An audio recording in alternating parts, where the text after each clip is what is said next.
Good evening and welcome to another edition of Filmnut. I am your host, Jeff Schubert. Glad you can join us. Well, I am really excited for tonight's show because, as for those of you who've watched it over the years, one of the things we want Filmnut to be is an on-demand online film school covering every department of what it takes to make, market, and distribute a film. And tonight, for the very first time, we're going to have a costume designer on. Very important position. One of the things we talk about over and over again.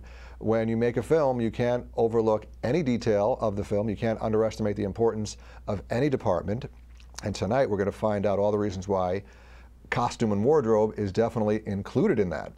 My guest tonight has been the costume designer for films like Zombieland, Powder Blue, Jumper, Alien vs. Predator, Armageddon, and a lot more than that. But here she is to talk about what she does, Magali Guidasci. Magali, thanks for joining us. Thank you for having me. How did I do on the last name? Fantastic. I only rehearsed it for about 10 minutes before we came on, so I'm really glad I got it right. You're ready to speak Italian, maybe French. Maybe French too, right? Well, let's take it slow. So let's start with your process. You get a script, you're hired to be the costume designer. What are the first few things you do? Read the script several times and start to visualize how that story relates for my language, for my job, like as far as costume. Concentrate on the character, what is the story we want to say, and approach that from a further point of view to the detail. Now, I know when it comes to, let's say, a director working with a director of photography, a cinematographer, they might watch films together so the director can impart to the DP the look and his vision for the film. Do you have any type of similar meeting with the director in terms of the look, in terms of wardrobe? Yes, I think this is like a process we all do together. What you just mentioned would be related to me, because it's very important as well to have input from the DP, know a little bit what kind of film stock is going to use, what kind of color, what is the ambience that's going to reflect as well in our world somehow. If you want to do on a country emphasize colors, or on a contradictory, like make them more subtle, that will all depend as well on how the color treatment is going to be for the film. Same thing for production design, what kind of palette we want to use. So these are like mostly the people, involved into that process. Very collaborative. You mentioned a couple of interesting things. What for me to pick up on first? Okay, let's talk about the production designer. Yeah. I would imagine you're reading the script, you're getting your take on what you visualize, but I would imagine you would dress people differently based on, you know, the colors of the house, or whether it's interiors or exteriors, whether it's plaids or solids in terms of the colors of the furniture or the walls. Do you go over that with the production designer? Yes, and that's why usually it would be like more general, like what is the palette, because by the time we start prepping, they are moving along with the dressing as we're moving along with the costume, either making them. So when you say the dressing, you're talking about setting up the sets. Exactly, right? because furniture comes towards the end. Production designer is going to really think about what is the structure, what we're going to see in the frame. It's basically setting up the fantastic space for the character to move in. So within this frame, that gives you sometimes maybe an ambience that will be very oppressive. So what do you want to do with costume in response to that? Do you want to help the character to exist, or on the contrary, even like make it more oppressed? So sometimes you would think, okay, if there is like a certain background, you want the character to come up, but sometimes you don't, because depending on the story you're telling, you would like him to completely disappear, blend in with the decor. So it's really after that a lot of conversation about what really we want to tell as a story. So you have your first impression upon reading the script, and then talking to the director and the production designer. That influences your choices further. True. What about the people who are actually cast? So for example, Zombieland is a picture you just did. Would your wardrobe been identical whether it was Woody Harrelson playing the lead part, or let's say Danny DeVito? You know, Yes, you know, yeah. You know what I'm saying? Does the physical, the height, the skin color, the facial structure, oval, round, do all those things factor in as well? Absolutely, and absolutely. Sometimes I have to completely redesign around that, because sometimes I read a script and I wouldn't know who is going to play in that part. Usually, in principle, we know by the time I'm hired, but sometimes there are other characters I still don't know until very close to getting on the shooting. So what I would do, I have an idea in mind, or even like a drawing, and obviously, yes, a person comes and says, it's not going to fit at all that person, so you adapt. Definitely. I'm going to ask you a question about Woody in a moment, but I want to get to our first instant message of the evening. Traveling back 15 years, oh, wait a second. Tom K., if you don't mind traveling back 15 years, how often did you and Luke Benson discuss costuming on The Professional, and whose idea were Leon's sunglasses? Well, yes, man, talking about Luke is definitely one of my favorite directors I worked with, and he's extremely involved in costume. He would let me, let's say, I would never see Luke before the second fitting, so the first fitting is all for me. And then I had to show Polaroid. At that time we were using Polaroid, right now it's all digital. And I was not allowed to speak, because we all had a tendency to try to say, so, but he would trust that no matter how I'm going to present the photo will be my best pick. And those pictures had to convey all the idea that I'm exploring. And believe me or not, he will always pick the right one. So Leon, he was extremely involved. The glasses came with a completely little crazy idea that Leon had to wear glasses. They are part of his work process, and actually wear them at night to actually get used to seeing the dark. Right. I was coming from that. And definitely I show many glasses, and we chose together.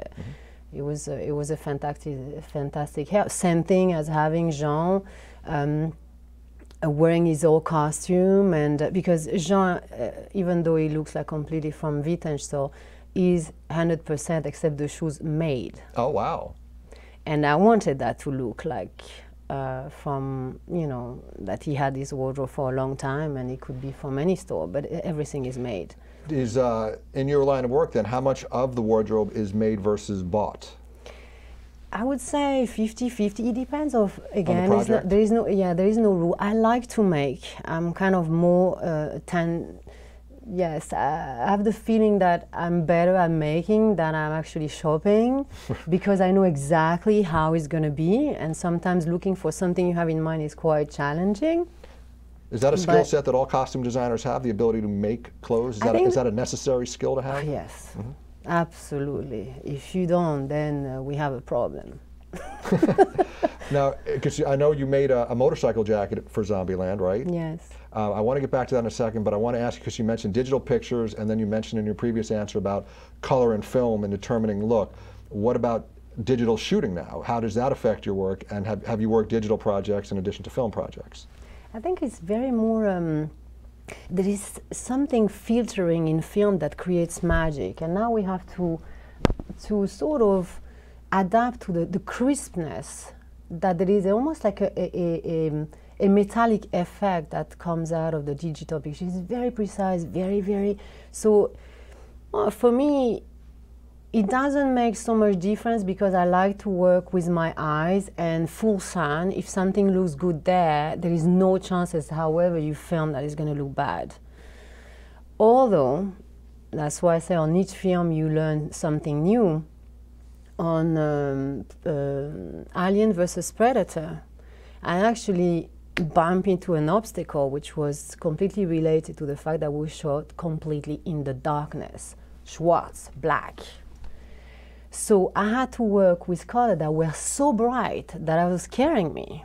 Right. And they scared my actually seamstress that was waiting. This film was prepared and made in Prague, in Czech Republic, and we had worked previously together, and she was happy to join my team again, and she's waiting until I bring fabric, and the fabric were all aligned next to her, and I said, those are the fabric, and she freaked out. They were bright yellow, red, but we had to go that far for them to be seen, because the black would absorb all the color, and this is something that I had never done before.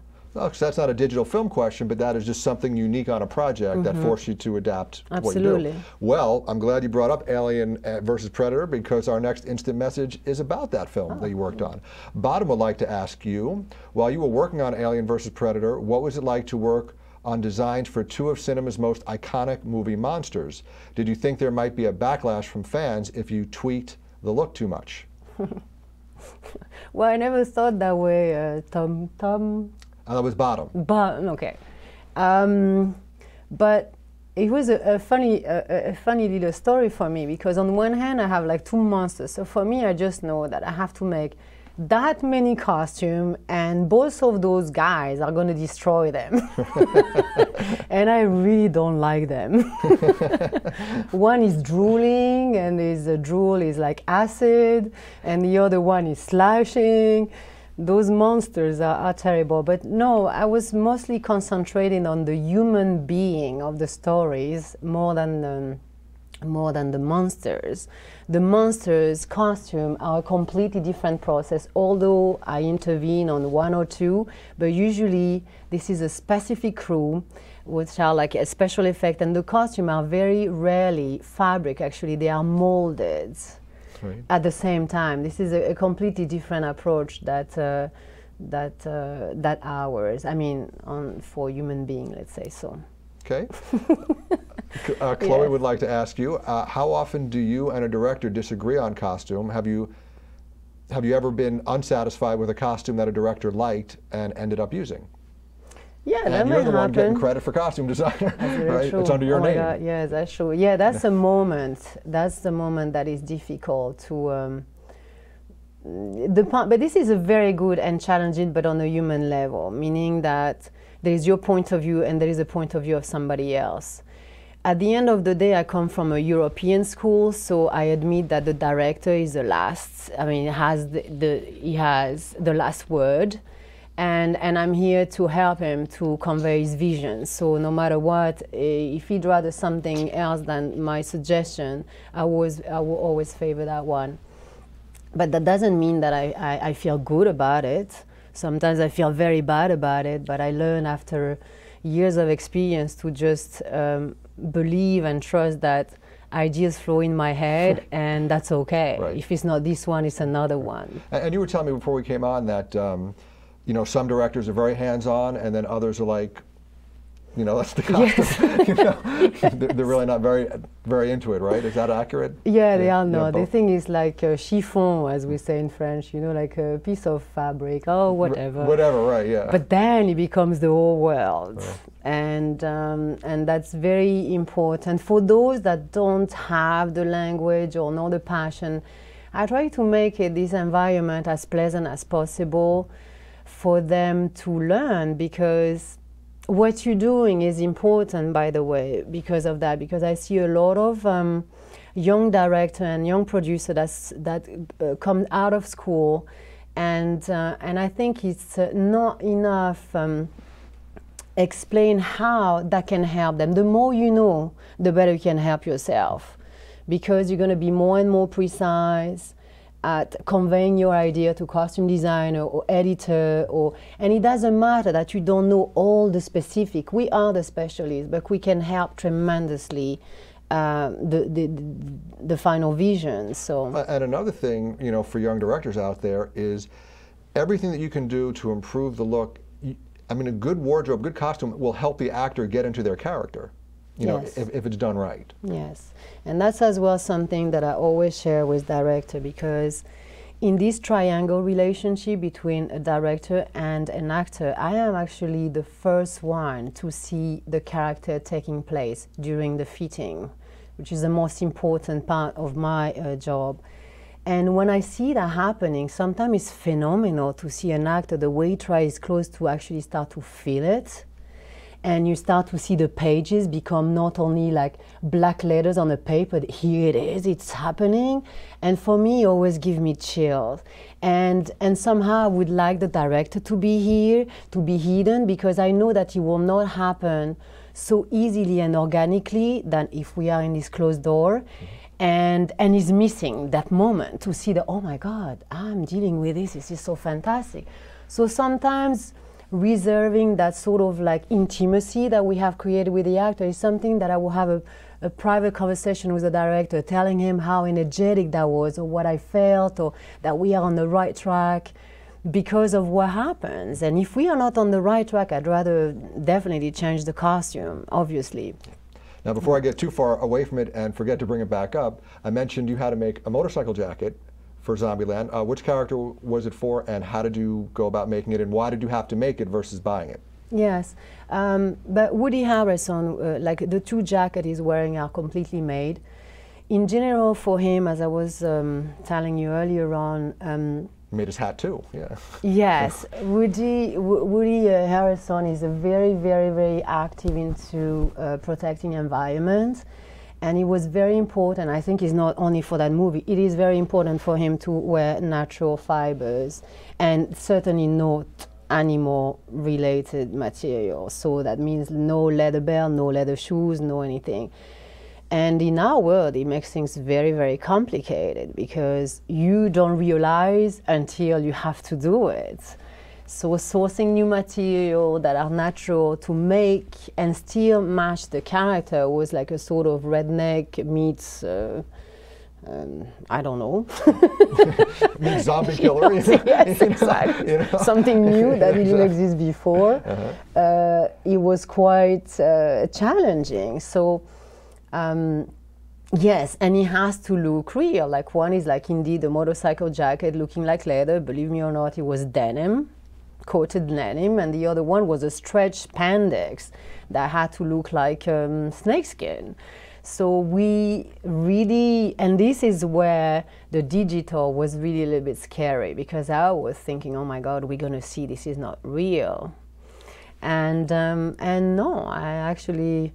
We watched it, we tested, and it was looking really great. And I thought actually the magic in our work after that is you do a perfect garment, but you're going to spend more time actually destroying it. When I say destroying it, it's like creating the patina that makes that whole garment alive. Very nice. Let's see, Q320 would like to ask, in the movie The Professional, when Matilda is holding the sniper rifle, did you pick that orange jumpsuit of the guy that she shoot in the park? These are going back a few years, you know, these professional questions. Yeah, but professional, anything on professional, I think I remember as if it was yesterday. Oh, wonderful. Yes. So that orange jumpsuit? Absolutely, and it was made, it was actually a jumpsuit, as you noticed, which is phenomenal.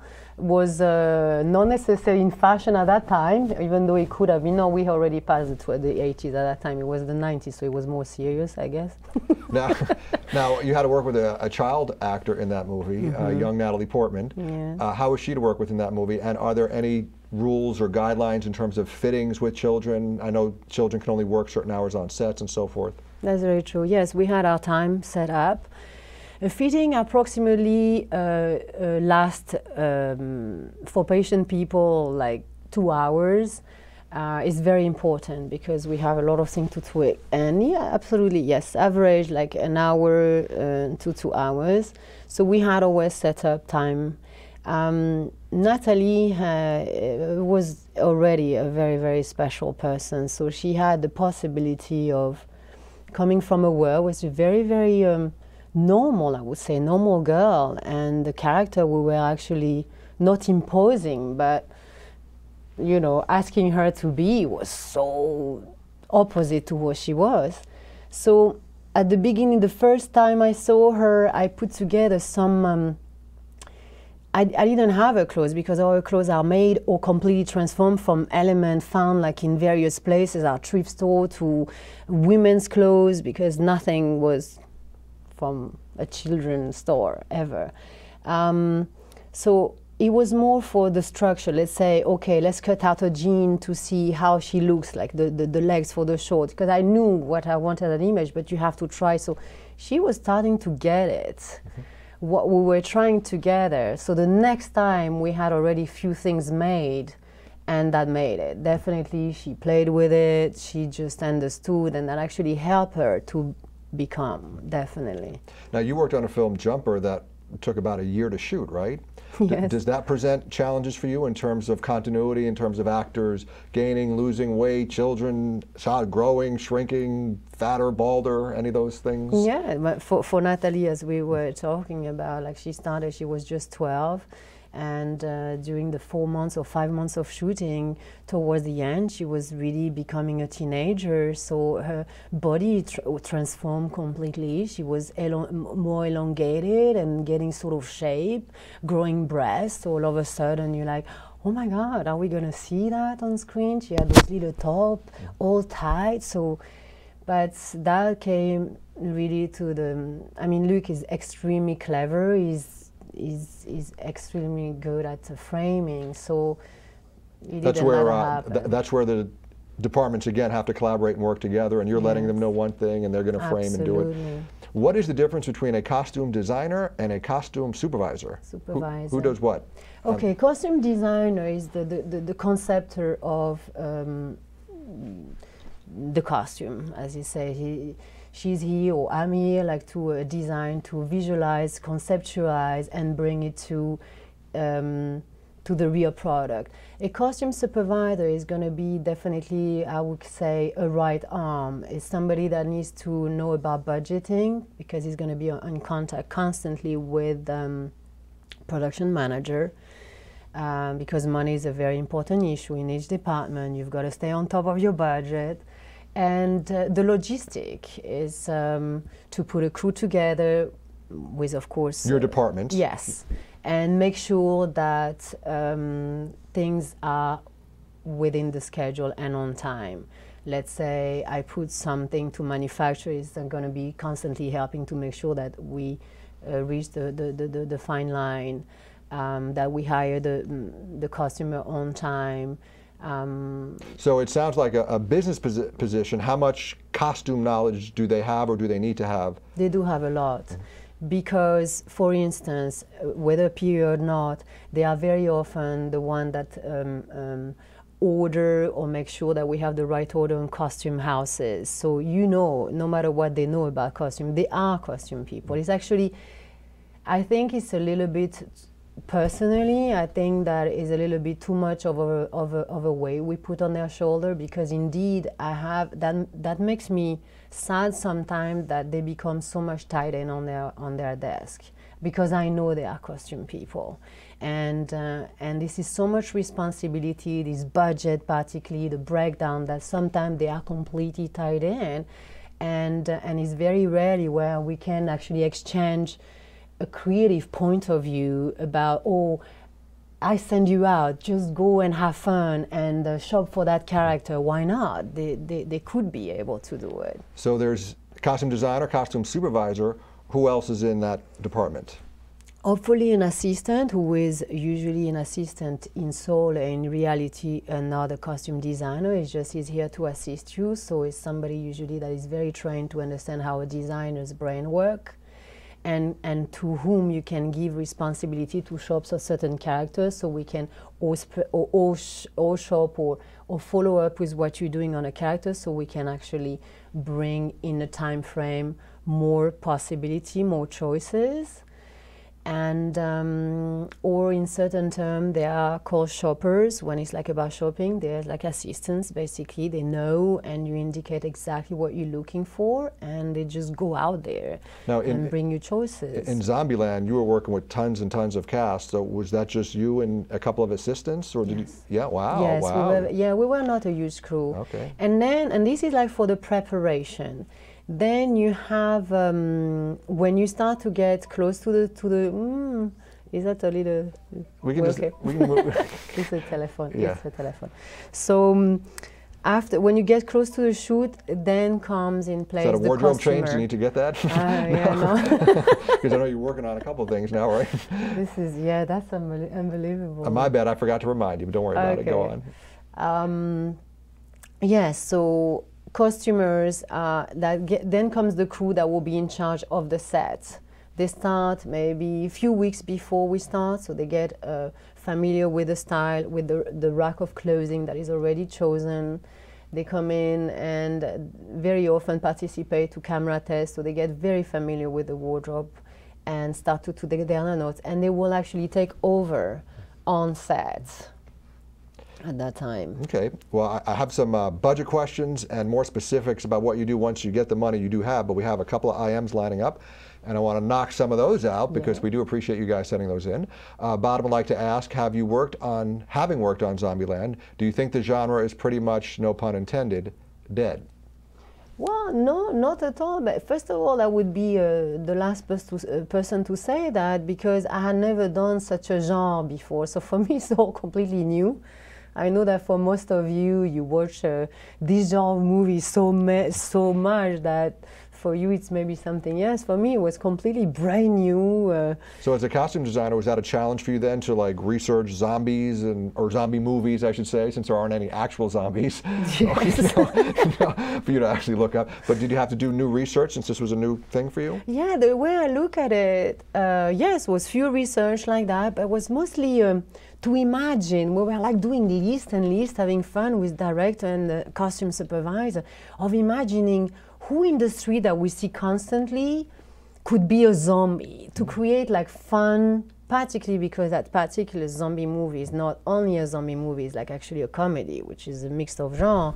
So we had to find the tone from the start of picking up who would become a cool zombie. So we had like a list, and we will publish a list in the corridor, so everybody would be allowed to actually have an idea, and then we will transfer that in costume.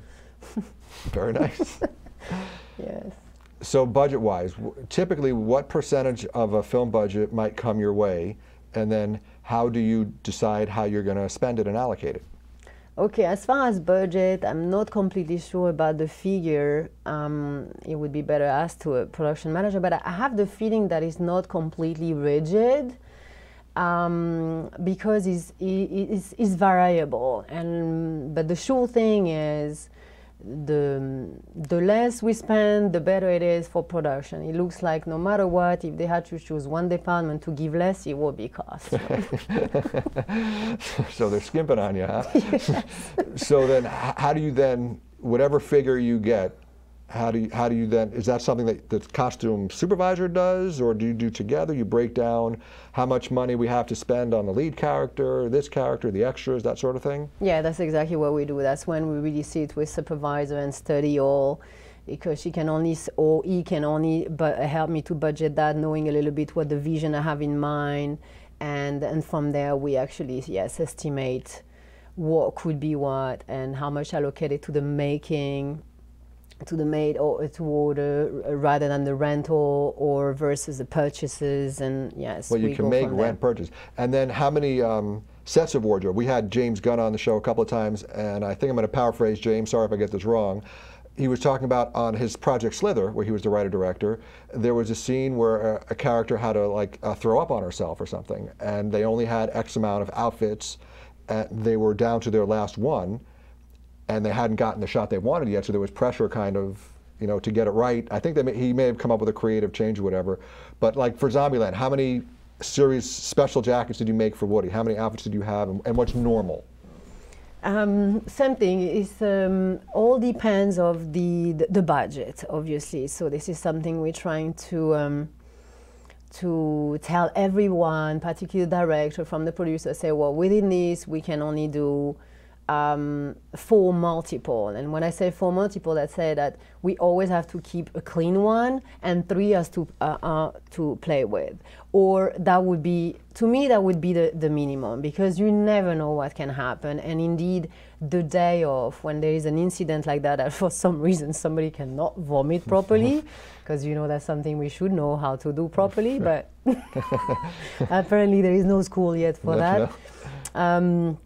Then it's terrible, because indeed you are under pressure and everybody's looking on you, you know, it's like, costume department. You become like all of a sudden the criminal when they all knew what to deal with. So generally, yes, I would say 5 is the common, but when you know that it's very action oriented, it would be more towards 8 than thinking less. Now, I'm going to bring something up that's going to make my executive producer, Brian Grammo, very happy. And that's before we came on live, you said something to me about how it's very important for the first AD to be my best friend, or something like that, right? That's correct. Now, why would you say that? Well, because sometimes I don't know what we could use to actually make AD change their plan, but somebody that has the some understanding and compassion for our department, let's say, might help us to not put systematically in trouble by choosing to put the biggest scene on the first day of shooting, for instance. That's quite helpful for that department, particularly when our weeks of prep are becoming less and less important. And secondly, to think about shooting certain action scenes in continuity. Their choices are very often in regards of location, but within the location, that's very possible sometimes to think through and says, oh dear, that's going to affect so much the costume and the number of multiple needed, that finally end up being a choice of budget, because to go with the flow like that and changes of weather, that can cost them a lot. So as frequent watchers of Filmnut know, the first AD is the one who sets the schedule of what's going to be shot when, and oftentimes the first AD will think about shooting out a location or shooting out exteriors before going to interiors or what have you. You're talking about them actually factoring in wardrobe and when a costume has to be dirty, clean, dirty, and kind of shooting it out that way. Brian, is that ever a consideration you ran into? Oh, I'm on the show now. Hi, guys. My name's Brian. I run the Stream.tv, and I produce Filmnut too. Yeah, you know, a lot of the times sometimes you have to cater even to the availability of a person, which is kind of awful. You always want to kind of go by locations. One thing I AD'd had, and as a costume designer, stick with me here, it had 50 unique days within the show. So you have your movie, and you have to keep track of all the days, because every day people change their clothes. And the movie had 50 different days. So imagine keeping track of that. And so as an AD, you have to consider the fact that even though I'm shooting in the living room all day, if 20 different days happen in that living room, you need to give the wardrobe time to make those changes. And also it was like the arc of this person's life. So they had different amounts of facial hair and different things going on with their hair. So that's definitely a consideration of the AD when scheduling a movie, and you have to coordinate with the production designers and costume department on that. It's absolutely necessary. That's true. Now you did work on a television show as well, right? Yes. And yes, one time. E-Ring, right? Yes. Now, what would you say are the differences between working in TV and film? The pace. The pace. Definitely, the pace. That was actually my first experience in TV. I gained a lot from that, but during the process, sometimes I hated it. One thing, because of the pace? Because that's the big difference? Because there is a moment where you think it's never ending. You know, and particularly for us, because it's constant preparation. By the time they're shooting, you're already prepping the next episode, and you never. You know. Ergo, why there's only one TV show that you're credited with on IMDb, you stick in a film, right? So something Brian said made me think about that. Is on TV, I noticed it more so in film, it seems like the actors and actresses, they try to cheat them into wearing the same outfits as much as possible. So is that something you talk about with a director, like this should be a different day, they shouldn't be in the same outfit? In film or in TV, you would say? In either. I notice it more in TV than I do in film. It seems like they try to cheat. You know, I would think that's, like for instance, in Zombieland, they don't have so much changes. So we've been talking about that for quite a while, deciding even like for Woody Harrelson, would he have like only pretty much one outfit all during the movie or two. Finally, we decided that he had two jackets and sort of like rhythm in the movie for that to happen. His companion is the one that changes the most, because he fits the most the character because he's so freaked out by getting diseases and all. Right. And the girl, we decided not to change them at all, which was very difficult because they had like cute outfit as well. And then we zooming into one, it says, oh, okay. So in this particular case, this is a journey, a long journey, and you think that by changing costume, you're going to actually take attention too much. So sometimes it's better to forget, because it is something that I found rather annoying when the costume is taking over. You know, they start to pop too much and you pay too much attention, then there is something that you didn't succeed very well then. Oh, so then, yeah, there is a psychology to trying to minimize the outfits, right, to take away time. Okay. So that's maybe why there is maybe a tendency to sort of limit and just concentrate it more to, maybe because, well, although today, like, people are so used to fast, that maybe it doesn't matter no more, but I know that it takes a while and you get used to a costume. I guess that is interesting. When there is one costume, people are getting used and maybe even closer to the character, I imagine. Gracie U. Lice would like to ask you, what costume was the most difficult for you to put together? For sure, the spacesuit for Armageddon. That was very technically very complex. But I put myself in that trouble anyway, because the fabric itself had to be milled from the fabric that I picked, and as well the texture was entirely made, and we were using, it's a system that we call triponto that creates like three-dimensional motif, and in order to do that you have to create the channels by sewing them, and then we were using like compressor and with a needle to throw the thread to fill up each of those channels. So it was very, very consuming and pretty crazy. Fair enough. So we talked earlier, you get the script, you break it down, you get your impressions, you talk to the director, then later you have your first fitting with the actors, which takes about 2 hours. What's in between those steps? Purchasing, making, observing people?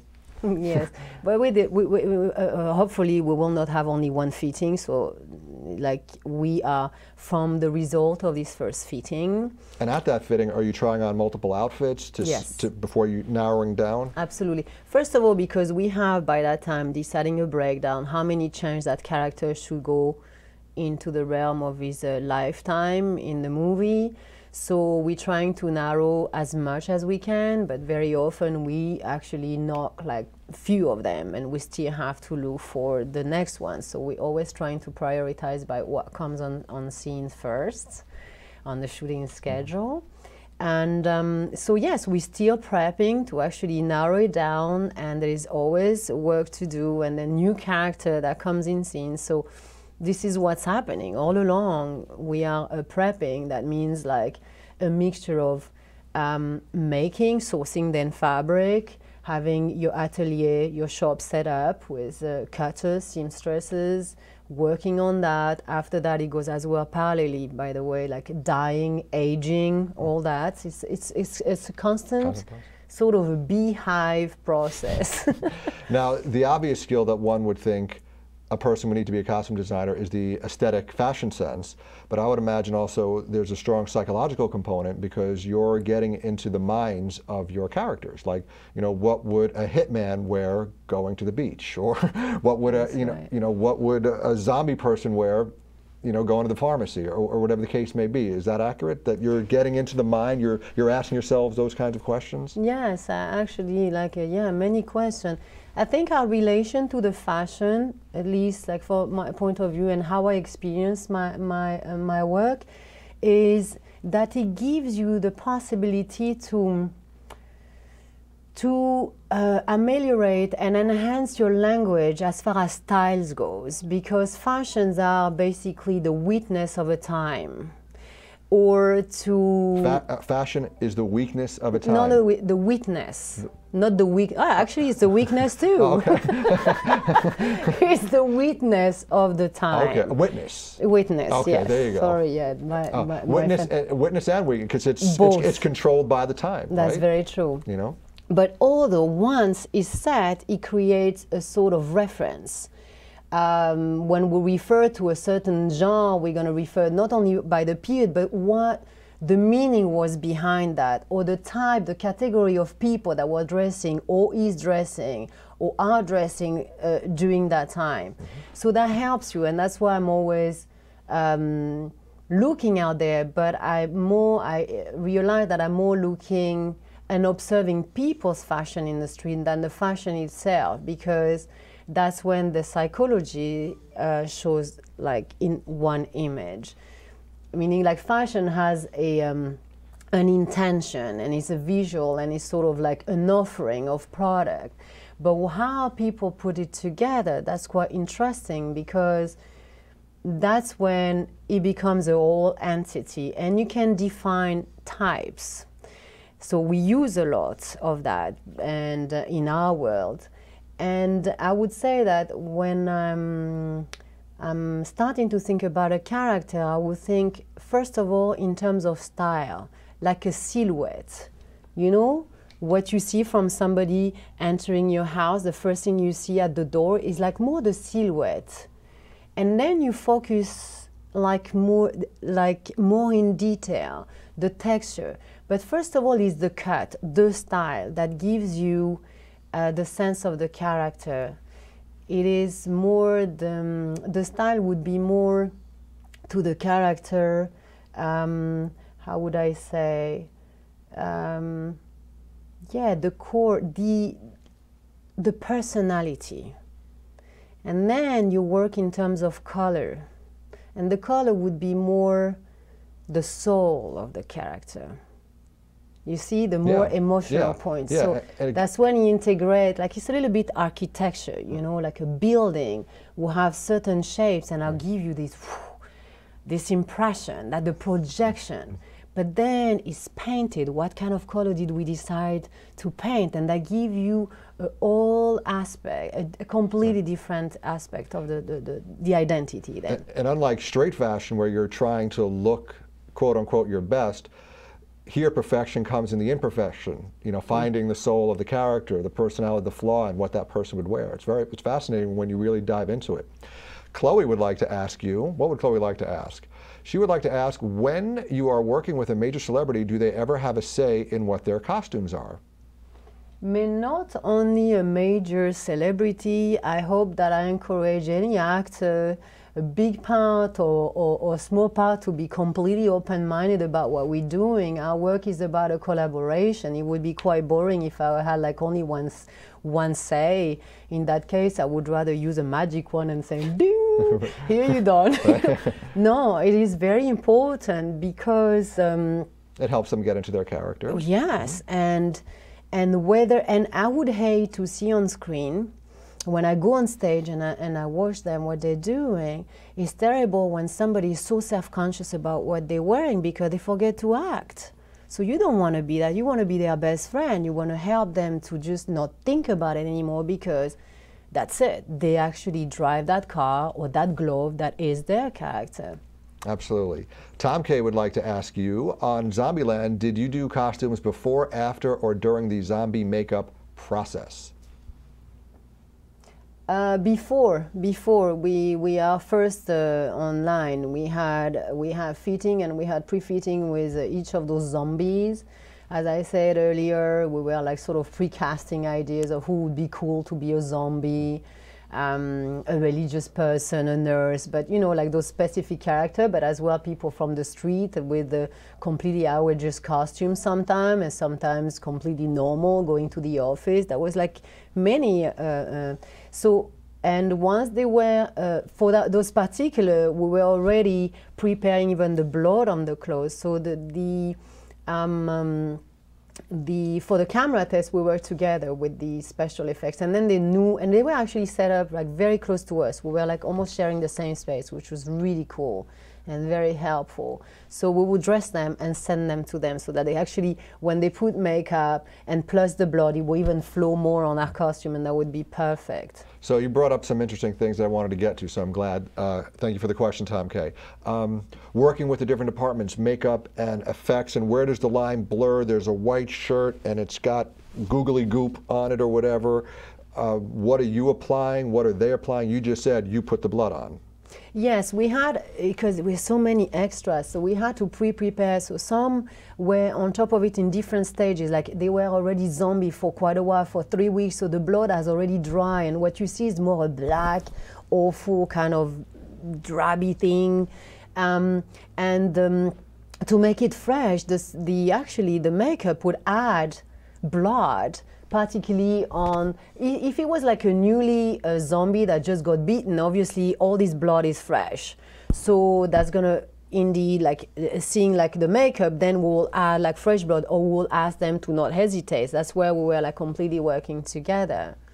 Yeah. Why is it important for costume to take pictures of actors and actresses as soon as they're done putting their wardrobe on. And who does that? You, or you're an assistant? That would be the key costumer or the costumer on set. They are responsible right then of taking good notes and good care of the costume. And they follow up and they're creating a book that we call a continuity, which is our Bible, because either we cannot trust completely all our memory. Even though there is a script supervisor that watch every detail, each department has to be responsible for their memory. And what we create is a record, basically. And so that's a continuity Bible record of what everyone wore, how many buttons were buttoned up. Yes, because what's happening, we rarely shoot in continuity. A script that is breakdown, let's say, like in 200 scenes, we're going to shoot maybe the scene 1 and 10, and then come back 2 months later to scene 2 and 3, which was a complete direct continuity from the scene 1. So that's why 2 months later, with all we done, that would be, oh, I don't remember if he had, oh, was it this way? So it could be quite tricky. Blue Rivers would like to ask you, are costume designers necessary on an animated film, and what exactly do they do in that context? Oh, Blue River, that's the question I asked during a festival where I was actually giving prizes to animation. And actually, I'm fascinated by animation. So I asked one of the huge specialists, is that possible that I work in animation?